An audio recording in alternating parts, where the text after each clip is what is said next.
Office zone আজকে MS পাওয়ার পয়েন্টের part number 3, সেটা হলো ইনসার্ট মেনু। কেমন? আচ্ছা, ইনসার্ট মেনুতে প্রথমে আছে আপনার নিউ স্লাইড। নিউ স্লাইড হলো আপনি যদি নিউ স্লাইডে ক্লিক করেন, এটা কিন্তু আমি আগের পার্টে দেখিয়েছিলাম যে নিউ স্লাইডে যত ক্লিক করবেন তত নতুন পেজ চলে আসবে। ঠিক আছে, এটা মূলত নিউ স্লাইডের কাজ।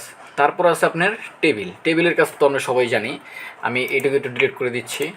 টেবিলের কাজ হলো, দেখেন আমি যদি টেবিল নিই, দেখছেন এভাবে আসবে। এখন আপনি চাইলে এটা বড়ও করতে পারেন, আবার ছোটো করতে পারবেন। এমন আপনি চাইলে এটা কিন্তু এটা কালারও দিতে পারবেন। দেখেন অটোমেটিক কিন্তু একটা টেবিল ডিজাইন চলে আসছে মেনু। হ্যাঁ, আপনি চাইলে যে কোনো কালারও দিতে পারেন। এবং আপনি চাইলে কিন্তু এখানে কোনো কিছু লিখতেই পারবেন, মানে এমএস ওয়ার্ডের মতো। ঠিক আছে, তো এটা আপনারা সবাই পারবেন কম বেশি। আচ্ছা, এরপরে আছে কি পিকচার হলো আপনি যে কোনো পিকচার আনতে পারবেন। আচ্ছা দেখেন, এখানে আছে ইমেজ, ইলিস্ট্রাকশনস, অ্যাডিনস, তারপর আপনি টেক্সট, সিম্বল। এগুলা একদম এমএস ওয়ার্ড, এমএস এক্সেলের মতো সেম। আমি যদি এগুলো আপনাদের দেখাই তাহলে কিন্তু ভিডিওটা লং হয়ে যাবে। আপনারা যারা এগুলো শিখতে চান তারা কিন্তু এমএস ওয়ার্ডে দেখলেই বা এমএস যেটি দেখুন না কেন, পুরো সেম কাজ।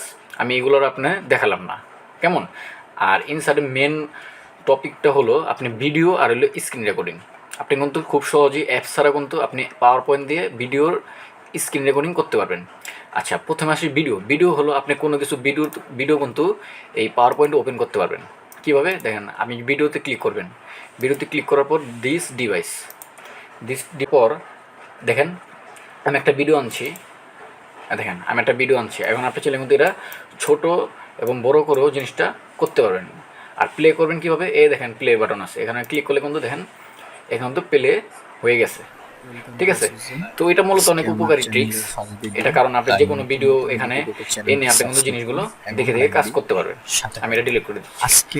আচ্ছা, এরপরে বেস্ট ইম্পর্টেন্ট হলো স্ক্রিন রেকর্ডিং। স্ক্রিন রেকর্ডিং তো আমরা কম বেশি সবাই জানি। যেমন আমি যদি স্ক্রিন রেকর্ডে ক্লিক করি, দেখেন আমার কিন্তু একটা এরিয়া সিলেক্ট করতে বলতেছে। আপনি কিন্তু নির্দিষ্ট অংশ সিলেক্ট করে কিন্তু এভাবে করতে পারবেন।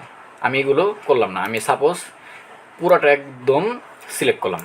দেখেন এখন যদি আমি রেকর্ডটা ওপেন করি, দেখেন আমার কিন্তু স্ক্রিন রেকর্ডটা চালু হচ্ছে। এখন দেখেন আমি যদি এখন যে কোনো একটা কোনো কাজ করি, সাপোজ আমি করলাম কালার দিলাম, করলাম, সাপোজ আমি এতটুকুই করলাম, তারপর আমি বের হয়ে গেলাম। তারপর দেখেন উপরে যখন ক্লিক করবেন বা উপরে একটু কার্সরটা নিলে কিন্তু এমন একটা বক্স আসবে। তারপর আপনি জাস্ট এই যে এখানে ক্লিক করবেন। ক্লিক করার পর দেখেন আমার কিন্তু এখানে অটোমেটিক স্ক্রিন রেকর্ডটা একটু আগে যেটা করছি তখন চলে আসছে। এখন যদি আমি প্লে করি, দেখছেন আমি যা যা করছি সব কিন্তু একটা স্ক্রিন রেকর্ড আকারে হয়ে গেছে। তো আপনি কিন্তু সহজেই খুব মানে অ্যাপস ছাড়া, কোনো সফটওয়্যার ছাড়া কিন্তু পাওয়ার পয়েন্ট দিয়ে খুব সহজেই কিন্তু যত বড় ভিডিও হোক না কেন আপনি কিন্তু রেকর্ডটা করতে পারবেন। তো মূলত ভিডিওটি এই পর্যন্তই। সবাই ভালো থাকবেন, আল্লাহ হাফিজ।